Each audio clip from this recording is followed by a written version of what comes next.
കാറ്റാടി AKG മന്ദിരത്തിന്റെ ഉദ്ഘാടനം ഡിസംബർ 15-ന് മുഖ്യമന്ത്രി പിണറായി വിജയൻ നിർവഹിക്കും. വിളംബര ബൈക്ക് റാലി നടന്നു.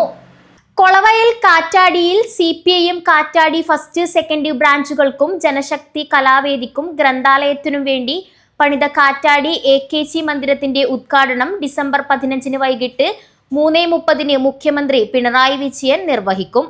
ഉദ്ഘാടന പരിപാടിയുടെ പ്രചരണാർത്ഥം കാറ്റാടി ജനശക്തി ക്ലബ്ബ് പ്രവർത്തകർ വിളംബര ബൈക്ക് റാലി സംഘടിപ്പിച്ചു. നിർമ്മാണ കമ്മിറ്റി ചെയർമാനും CPM നേതാവുമായ കാറ്റാടി കുമാരൻ വിളംബര ബൈക്ക് റാലിയുടെ ഫ്ളാഗ് ഓഫ് നിർവഹിച്ചു.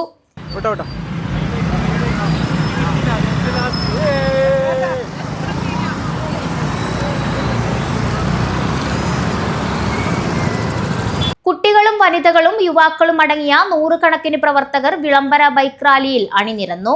കാറ്റാടി ജംഗ്ഷനിൽ നിന്നും ആരംഭിച്ച ബൈക്ക് റാലി കാഞ്ഞങ്ങാട് നഗരം ചുറ്റി AKG മന്ദിര പരിസരത്ത് സമാപിച്ചു. News bureau, Kanhangad.